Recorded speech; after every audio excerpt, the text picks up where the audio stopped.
Olá, aula D, esse grupo, essa página, esse movimento, esse fenômeno da internet tão importante, tão democrático, tão popular, né? Que já completa aí 1 milhão de inscritos no YouTube, tá aí. E eu tenho o privilégio, a honra, me sinto muito feliz em fazer parte desse trabalho, tá? Eu sou o professor Marcito Castro e trabalhamos História do Brasil.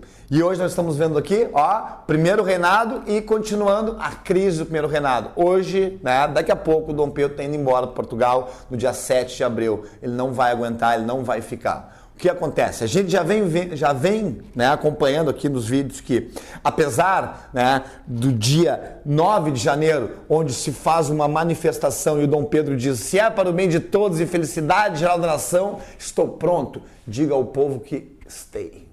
Diga ao povo que fico. Diga ao povo que ficaria do Brasil.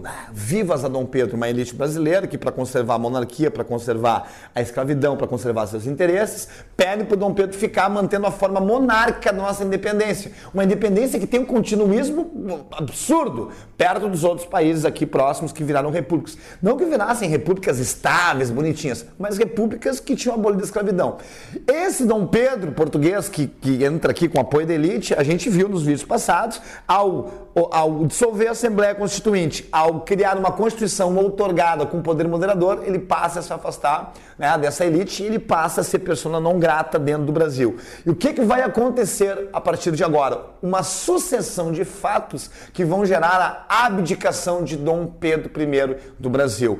No vídeo passado a gente viu que a independência do Uruguai, a guerra da Cisplatina, mais a questão da sucessão portuguesa lá, né, em Portugal, no seu país de origem, vão afetar e aumentar o processo de crise aqui. E agora apresento para vocês os episódios finais desse curto filme chamado Primeiro Reinado. Tá? Ele entrou no Brasil com 24 anos, ele governou com 24 anos e depois de 9 anos ele sai, ele abdica do trono português, do brasileiro. Olha só, morte de Líbero Badaró, isso aqui também é outro efeito de crise. O que acontece? Nós estamos envoltos aqui na Europa, tá? Isso vocês vão ver em história geral, no início do século XIX, galera, num período onde depois da derrota de Napoleão, vai ter uma tentativa por parte da Europa de reconstrução de um formato absolutista, né? Onde as antigas famílias absolutistas seguem governar, né? Se fortalecer as antigas fronteiras imperiais e uma verdadeira luta entre a transformação liberal e a conservação absolutista.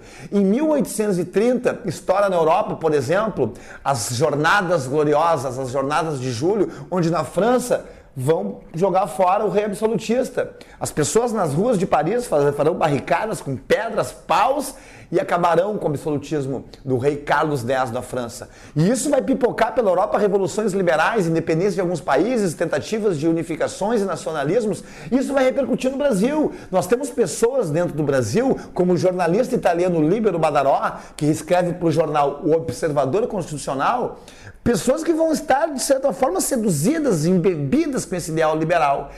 E aqui, para eles, Dom Pedro, apesar de não ser na prática, ele parece um absolutista. O Brasil parece um governo totalmente absolutista, quando de fato tinha uma Constituição, nós tínhamos um governo liberal, só que com traços centralizadores. Então ele passa a criticar o Dom Pedro muito fortemente no seu jornal. Ele passa a criticar o Dom Pedro, chamar o Dom Pedro de absolutista, ver o Brasil como um país atrasado frente às mudanças, que o Brasil não é liberal. E o que acontece com ele? Em novembro de 1830 ele é assassinado e se descobre que quem manda matar ele são pessoas ligadas a Dom Pedro. Essa culpa, que jamais foi assumida pelo imperador, é um fator terrível para ele, porque agora ele é um português autoritário, que não sabe governar o Brasil, que não cuida das finanças e também um assassino. E a crise fica terrível, fica insustentável para o Dom Pedro. E ele resolve reagir de que forma? Vou viajar ao Brasil e tentar ver como é que está o país. Eu vou usar o meu carisma, que eu não tenho, né?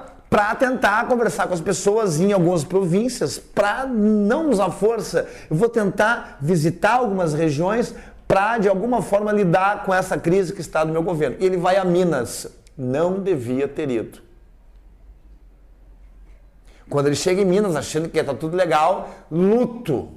Janelas com tecido preto, sai daqui, seu assassino. Luto a Líbero Badaró. Muitos diziam, luto ao Brasil que está morrendo nas tuas mãos, Dom Pedro. Então nós temos uma crise do primeiro imperador brasileiro, que volta triste de Minas Gerais, que chega em São Cristóvão, no Rio de Janeiro, triste, cabisbaixo, no dia 11 de março de 1831. Portugueses ligados a Dom Pedro aqui, vendo isso, vendo essa tristeza do nosso imperador, resolvem criar um grupo no Whats para fazer uma festa surpresa para ele. A brincadeira essa parte, eles planejam, né, uma celebração, uma espécie de homenagem, né, para reavivar a tristeza que está o Dom Pedro. E aí, brasileiros que são contra Dom Pedro ficam sabendo dessa homenagem que seria feita a Dom Pedro, estragam a festa.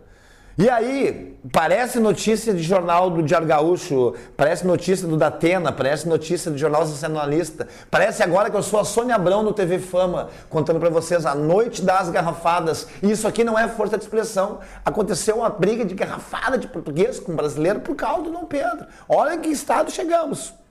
E aí, o que acontece? A noite das garrafadas marca o quê? O conflito direto entre portugueses e brasileiros em função da permanência, em função da figura do rei, que governa o Brasil, mas é português e para os brasileiros representa mais uma tendência continuista de um absolutismo de Bragança do que um governante brasileiro. E essa noite das garrafadas, ela vai ser o estopim para o final do primeiro reinado. Porque aí, né, o Dom Pedro vai perdendo apoio e ele tenta uma última cartada, ele tenta criar um ministério com um gabinete só de brasileiros para tentar mostrar, não sou assim tão português como vocês acham, governo para o Brasil, só que a má vontade dos brasileiros já estava enorme com ele. Quando a gente não quer mais, não adianta. Tipo relação, né? Tu não quer mais, não tem o que a pessoa fala, tu briga por tudo, tu quer terminar. Tá? Aí o que acontece? Dom Pedro faz esse Ministério de Brasileiros, eles não colaboram, há algumas revoltas, algumas sedições aqui e ali, eles não vão controlar, apesar de Dom Pedro pedir, os brasileiros, os ministérios brasileiros não concordam, não apoiam Dom Pedro. Ele dissolve esse ministério e cria o Ministério só de Portugueses daí. E aí o Ministério dos Marqueses, tá? Que é o nome, o deboche que deram, os teus marqueses governando aí, os teus portugueses. E aí os brasileiros, de novo, como não querem mais nada com ele, como estão de cara com o Dom Pedro, quando ele vai criar um novo ministério, porque o Ministério Brasileiro não o apoiou, esse ministério, então, dos marqueses, o Ministério de Portugueses, é criticado pelos brasileiros. E aí a situação fica insustentável. Até o exército para de apoiar o Dom Pedro. Até o brigadeiro Francisco de Lima e Silva, que o apoiou em algumas revoltas, pai do futuro Duque de Caxias, até ele acaba indo contra o Dom Pedro. A situação está insustentável. Quase um conflito dentro do Palácio do Governo. E Dom Pedro, no dia 7 de abril de 1831, abdica do trono em nome de seu filho. Só que o seu filho tinha 5 anos e ele não poderia governar. Não é mesmo? Como é que fica o Brasil depois da abdicação de Dom Pedro, no dia 7 de abril de 1831? Há quem defenda, né, há alguns historiadores, alguns cientistas políticos, isso pode aparecer no Enem, que a verdadeira independência do Brasil se deu no dia 7 de abril, quando de fato o Brasil vai ser governado por brasileiros. Por que, Marcito? Porque a partir de agora, na menoridade, Dom Pedro II tinha 5 anos, na menoridade de Dom Pedro e ninguém próximo à família que tivesse ali para governar, o Brasil seria governado por regentes brasileiros. Inicia-se, depois da crise do primeiro reinado, com a abdicação de Dom Pedro I, o período regencial brasileiro, a segunda fase da nossa história imperial, que a gente vai ver no próximo vídeo. Beijo do Marcito, tá quente.